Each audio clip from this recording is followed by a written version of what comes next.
Bismillahirrahmanirrahim. Assalamualaikum warahmatullahi wabarakatuh. Kembali lagi di channel saya atau Ruhyat. Pada kesempatan kali ini saya akan memberikan pemaparan tentang mata kuliah yang saya ampu di kampus Teknik Sumedang, yaitu tentang struktur data.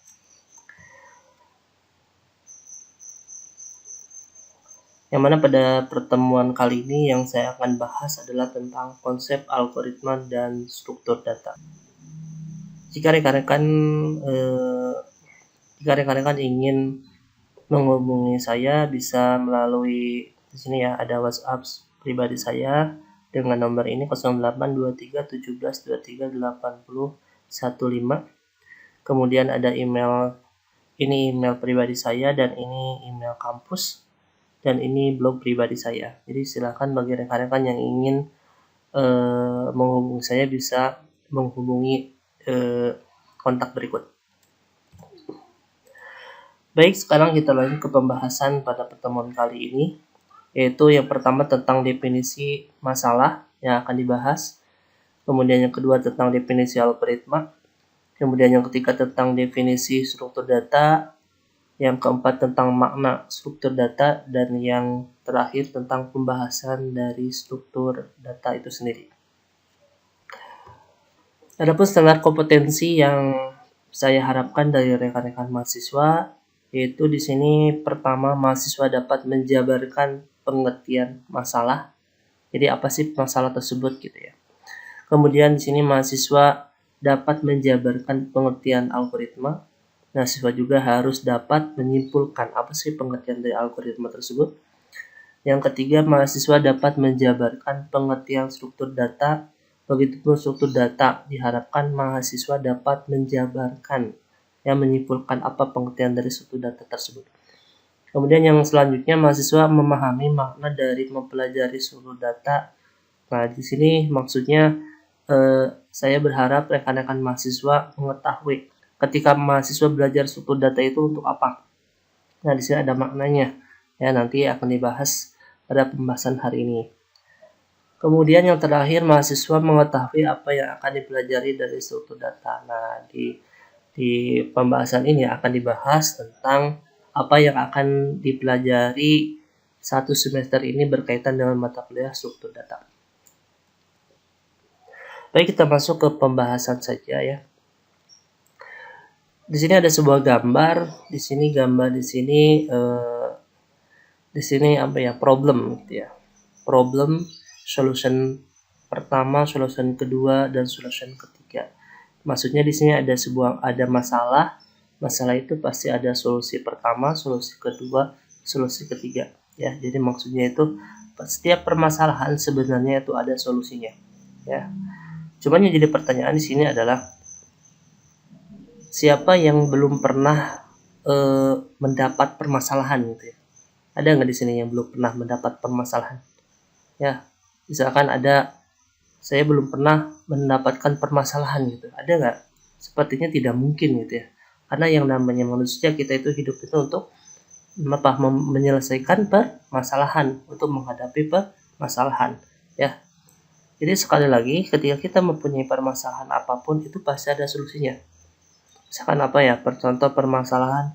Misalkan contoh, ini permasalahan yang umum. Misalkan kita tidak punya uang. Itu masalah bukan? Masalah. Solusinya seperti apa? Ya kita bekerja. Kita pinjam uang. Atau kita menjual sesuatu, misalkan punya handphone, kita butuh uang, ingin beli handphone baru, ada handphone lama, kita jual, kemudian membeli handphone baru. Mungkin tidak, mungkin saja. Ya, mungkin saja handphone baru itu lebih murah daripada handphone lamanya, kan seperti itu. Jadi ada beberapa solusi yang ditawarkan yang bisa kita lakukan untuk menyelesaikan permasalahan tersebut. Nah, di sini dikatakan bahwa definisi masalah menurut Surya Brata ya. Masalah itu merupakan kesenjangan antara harapan dengan kenyataan. Ini sangat simpel sekali pengertiannya, tapi ketika kita memaknai pengertian ini sangat dalam ya. Kesenjangan antara harapan dengan kenyataan. Kita semua pasti mempunyai harapan. Begitupun saya juga. Harapan saya misalkan saya ingin mempunyai mobil. kenyataannya belum punya uang gitu ya. Jadi itu akan menimbulkan suatu permasalahan ketika kita mempunyai harapan dan harapan tersebut tidak dapat direalisasikan gitu ya. Itu bisa dikatakan itu menjadi permasalahan. Seperti halnya contoh lain seperti rekan-rekan ingin mempunyai pasangan, tapi kenyataannya rekan-rekan tidak berusaha gitu ya.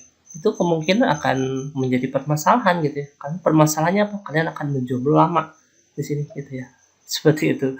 Jadi itu contoh-contoh yang permasalahan-permasalahan yang mungkin kita temukan di lapangan ya, di kehidupan kita sendiri ya. Itu adalah pengertian dari permasalahan. Baik, selanjutnya di sini adalah masalah dan pemrograman. Di sini kalau kita berbicara permasalahan di sini berarti nanti akan berkaitan dengan pemecahannya atau solusinya itu dengan menggunakan bahasa pemrograman. Masalah yang harus diselesaikan dengan komputer semakin besar dan kompleks.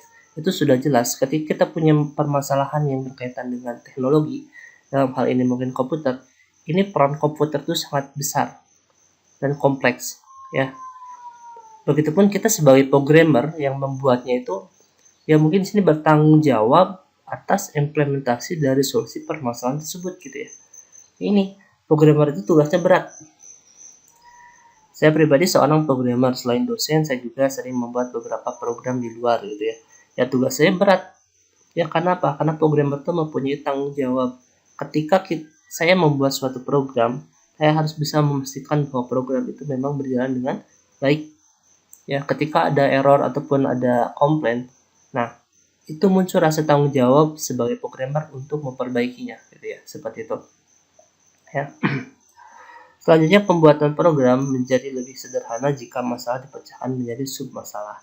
Nah, makanya ketika rekan-rekan belajar algoritma dan sekarang akan belajar struktur data gitu ya. Nah, kita akan membuat suatu kerangka program bagaimana sih ketika kita mendapatkan suatu permasalahan. Nah, kita buat bagian-bagian kode program sehingga akan lebih mudah dipahami gitu ya.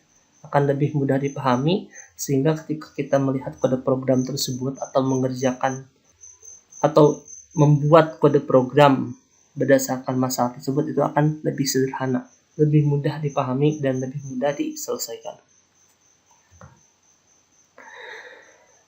Selanjutnya di sini penyelesaian masalah dengan komputer dihadapkan pada 4 hal ya. Yaitu pertama, pemahaman masalah secara menyeluruh dan persiapan kebutuhan data. Nah ini merupakan yang bisa dikatakan 4 tahapan dalam memecahkan masalah dengan menggunakan komputer. Pertama, pemahaman masalah secara menyeluruh. Nah, kita harus bisa sebagai programmer atau pengembang sistem atau sistem analis gitu ya. Kita harus bisa memahami masalah tersebut keseluruhan gitu. Jangan sebagian-sebagian gitu.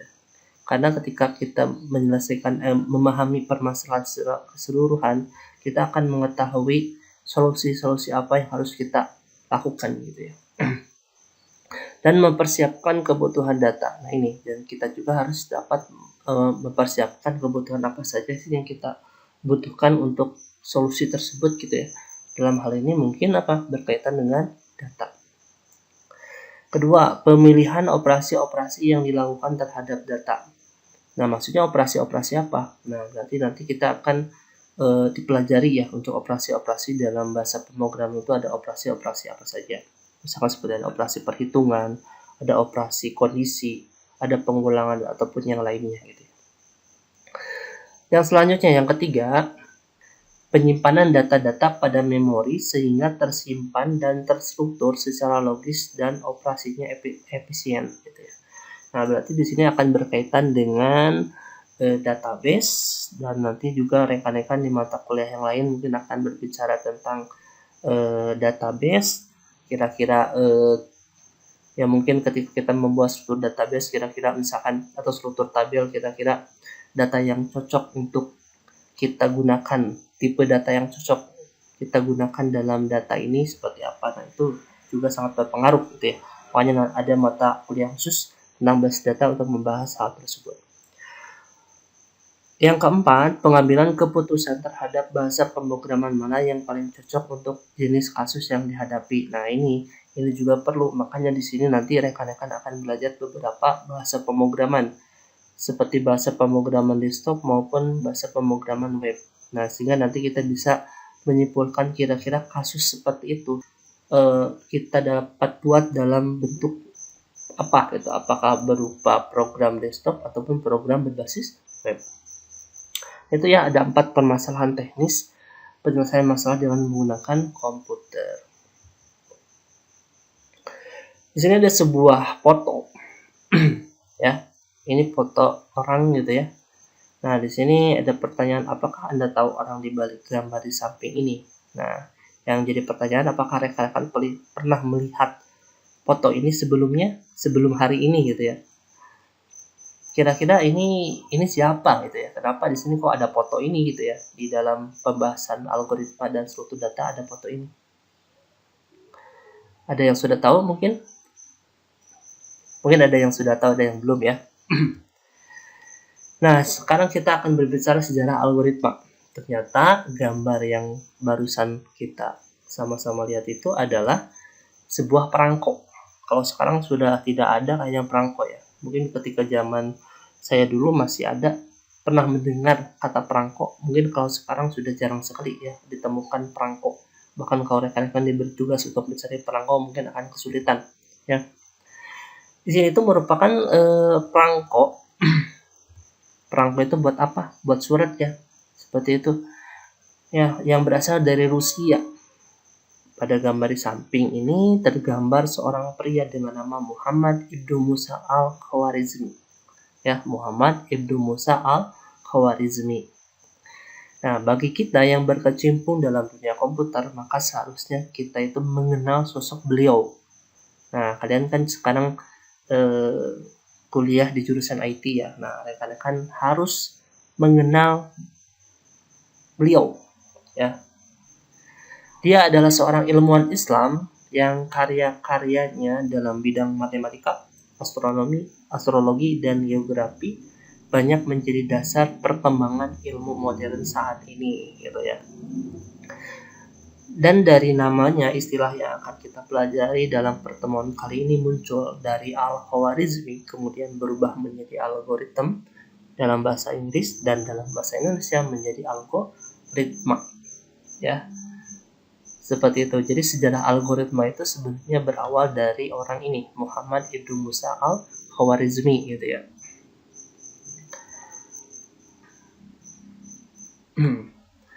Tahukah Anda? Ini yang barusan ya, Muhammad Ibnu Musa al-Khwarizmi.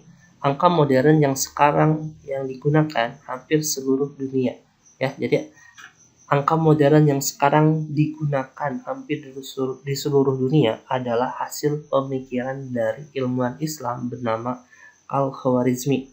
Beliau juga yang menemukan dan meletakkan dasar ilmu aljabar dan algoritma. Jadi ini, nah sebenarnya angka itu seperti ini dulu itu.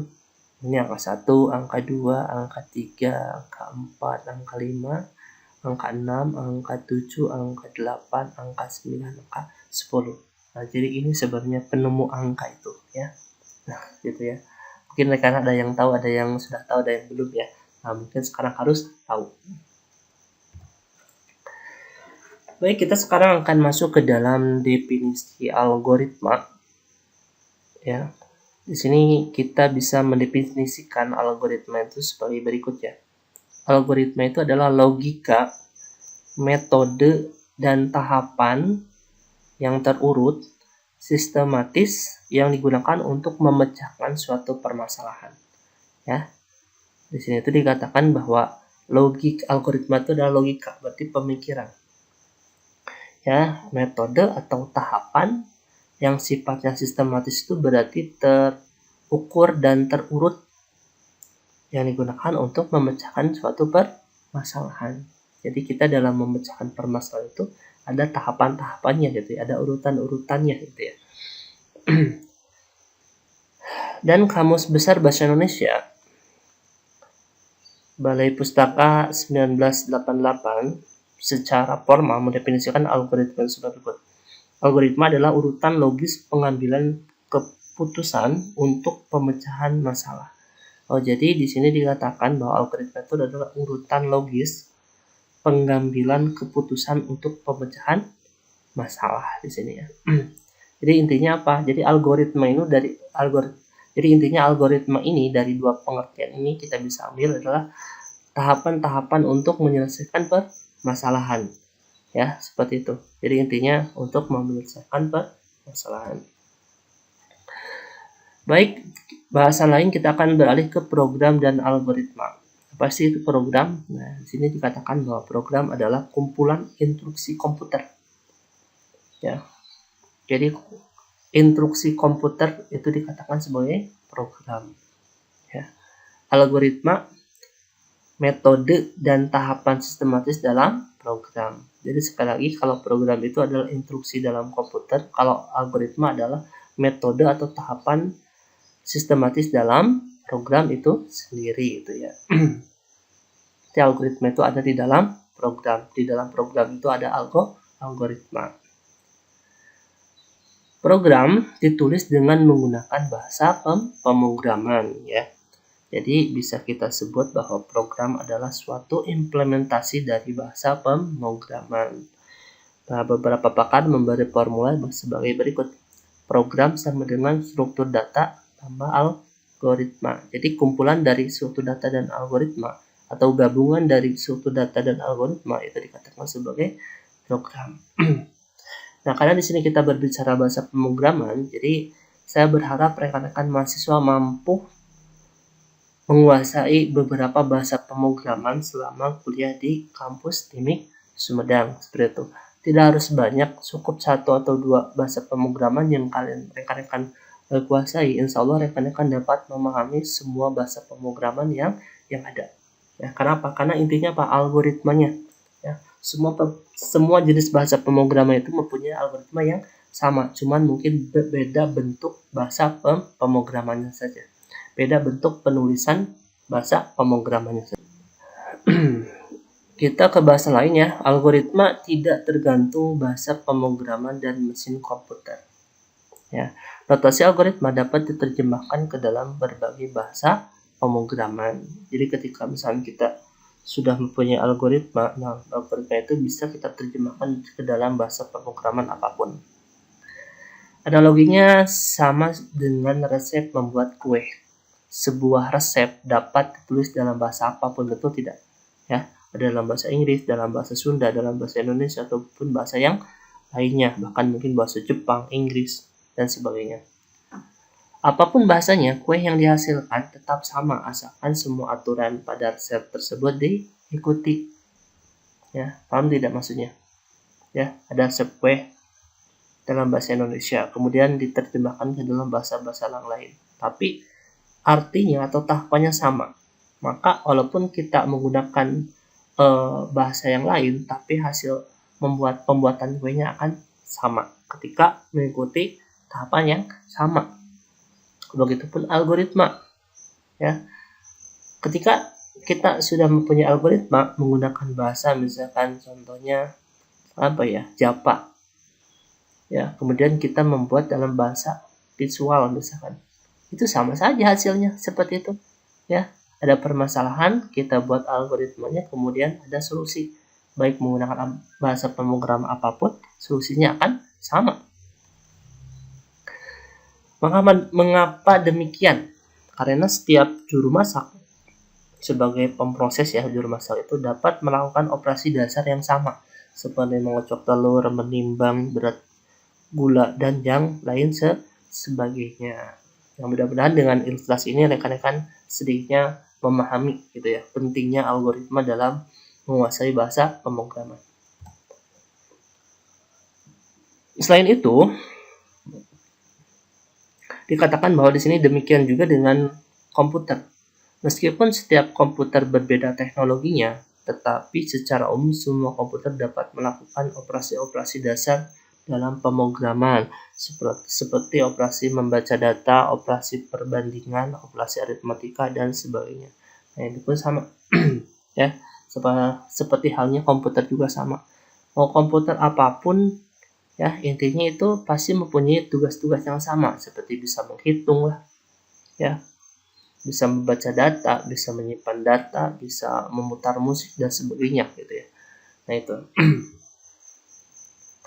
Nah, sekarang kita berbicara tentang definisi struktur ya. Struktur itu apa sih di sini ya? Pasti rekan-rekan sering mendengar istilah struktur di sini.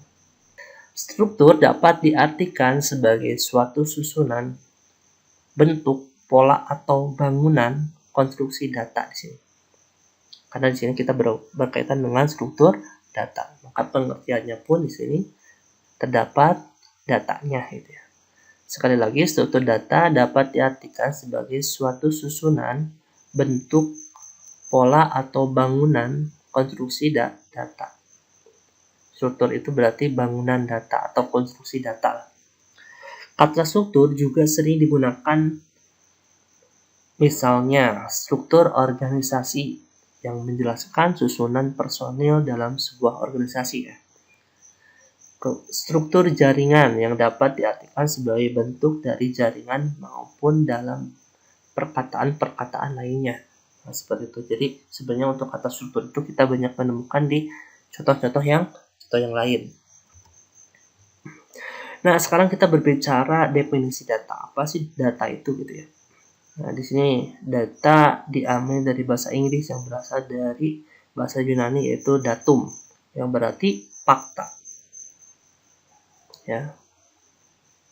Sementara data dalam komputer adalah segala sesuatu yang bisa dikodekan atau disimbolkan ataupun dilambangkan dengan kode-kode, simbol-simbol ataupun lambang-lambang yang telah disiapkan dalam komputer. Jadi kalau dalam data dalam komputer itu diartikan sesuatu yang bisa dikodekan, disimbolkan atau dilambangkan gitu ya. Seperti itu. Nah, itu dikatakan sebagai data. Nah, sekarang kita berbicara tentang informasi ya. Pasti ketika kita berbicara data pasti akan muncul kata informasi. Ya. Nah, bagi komputer, informasi dan data tidak ada bedanya. Di mana data dan informasi dianggap sama, ya. Namun bagi manusia, bahwa data dan informasi itu adalah hal yang berbeda. Di mana informasi di sini adalah suatu fakta yang memiliki nilai atau arti bagi seseorang. Namun ada kalanya bahwa informasi menjadi data bagi orang lain, sementara data juga dapat dikatakan sebagai informasi. Ya, sebenarnya informasi juga itu fakta, ya. Cuman bedanya di sini kalau yang namanya informasi itu fakta yang bernilai. Kalau data itu fakta, tapi mungkin ada yang bernilai, ada yang tidak, gitu ya. Seperti itu. Jadi bedanya kalau informasi adalah fakta yang bernilai. Nah, ketika kita melihat ilustrasi di sini, ada input, ada proses, ada output. Ini sudah pasti sering ditemukan. Kalau rekan-rekan belajar ilmu komputer tidak menemukan konsep ini, input, proses, output, itu patut dipertanyakan. Rekan belajar apa gitu ya? Karena hampir di beberapa bidang keilmuan komputer itu dibahas tentang input, proses, dan output. Ya, itu. Nah, jadi konsep inilah yang dipakai dalam pembuatan algoritma. Ya, ada inputnya terlebih dahulu, ada prosesnya, ada outputnya. Baik, kita sekarang berbicara makna dari struktur data. Mempelajari struktur data erat kaitannya dengan membuat algoritma yang tentunya dilakukan oleh perancang program. Makna utama yang kita dapatkan adalah melatih logika. Bagaimana memecahkan masalah yang rumit dengan bantuan program. Nah, ini makna utama dari mempelajari struktur data itu adalah apa? Melatih logika kita dalam memecahkan permasalahan ya, dengan menggunakan program. Dalam hal ini akan menggunakan bahasa pemrograman. Bahasa pemrograman tidak dapat mengakomodasi semua kebutuhan kita. Sehingga dengan perintah yang ada kita dapat merangkainya sehingga menghasilkan output sesuai dengan kebutuhan kita. Nah, maksudnya apa ini? Jadi sebenarnya bahasa pemrograman itu ada apa ya namanya itu? Ada perintah-perintah baku gitu ya, seperti perintah if, kemudian ada pengulangan ataupun apapun. Jadi sebetulnya pemrograman itu akan bisa menyelesaikan permasalahan tergantung kitanya sebagai programmernya. Ya, jadi kita yang sebenarnya yang menentukan atau yang merumus sendiri kira-kira kode seperti apa yang cocok untuk permasalahan tersebut gitu ya. Seperti itu. Dan sebenarnya dalam bahasa pemrograman itu, dalam suatu program yang menyediakan bahasa pemrograman itu mempunyai bahasa pemrograman yang baku sebetulnya ya. Cuman kitanya sebagai programmer yang harus merangkai kode baku tersebut menjadi kode untuk menyelesaikan permasalahan tersebut. Ya, akhirnya menjadi solusi dari permasalahan yang terjadi di sini gitu ya. Ilustrasi di sini ya, ada ilustrasi. Nah, ini di sini ada permasalahan dalam komputer gitu ya. Maksudnya ini permasalahan di sini tuh ini. Permasalahan ini dapat diselesaikan dengan menggunakan komputer, yaitu dengan menggabungkan antara algoritma dan struktur data. Nah, ini adalah programmernya. Ya, jadi programmer ini bertugas untuk menyelesaikan permasalahan yang terjadi dengan menggunakan algoritma dan struktur data. Ketika kita berbicara apakah tugas programmer itu berat ya, seperti itu, maka tidak heran ketika kita menjual program itu mahal, aplikasi itu mahal. Kenapa? Karena membuatnya itu berat ya. Kita menyelesaikan permasalahan orang dengan menggunakan bahasa pemrograman yang kita mengerti dan orang tidak mengerti. Itulah pekerjaan spesialis ya. Kita patut dibayar mahal. Kenapa? Karena yang mengerti bahasa pemrograman itu kita sebagai pembuat ya, seperti itu. Karena ini adalah apa? Pekerjaan spesialis gitu ya. Makanya terkadang banyak sekarang ditemukan aplikasi-aplikasi yang harganya mahal. Seperti itu. Kenapa? Karena membuatnya itu sulit. Kita harus merancang algoritma, merancang struktur data gitu ya, seperti itu. Baik. Nah, ini merupakan materi dari struktur data yang nanti akan rekan-rekan pelajari. Yang pertama nanti ada tentang tumpukan, kemudian tentang antrian, kemudian di sini ada senarai berantai, pohon biner, bubble sort, insertion sort, selection sort, pencarian linear, dan pencarian biner. Mungkin dari istilah-istilahnya ini rekan-rekan ada yang sudah memahami, ada yang belum ya. Tapi nanti saja ketika seiring pertemuan berjalan, insya Allah rekan-rekan dapat memahami dari materi-materi yang disampaikan gitu ya. Jadi materi-materi ini insya Allah rekan-rekan akan memahami materi-materi tersebut. Nah, di sini ada sedikit pertanyaan buat rekan-rekan, dan itu menjadikan tugas yang ingin saya ketahui dari rekan-rekan. Di sini pertanyaannya adalah, apakah Anda tertarik menjadi seorang programmer? Apapun jawabannya, berikan penjelasan. Maksudnya tertarik tidaknya gitu ya, itu berikan alasannya. Karena mungkin tidak sedikit di sini, walaupun rekan-rekan kuliah di jurusan IT, kalian tidak ingin menjadi programmer gitu ya. Mungkin ada, dan mungkin juga ada yang ingin tertarik menjadi seorang programmer. Dan tolong berikan penjelasannya, kira-kira apa ketika kalian tertarik, dan ketika tidak pun tolong berikan alasannya. Nah, mungkin itu yang bisa diberikan pada pertemuan kali ini. Semoga apa yang diberikan walaupun singkat rekan-rekan bisa cermati dan semoga bermanfaat. Sekian, alhamdulillahirabbil alamin. Assalamualaikum warahmatullahi wabarakatuh.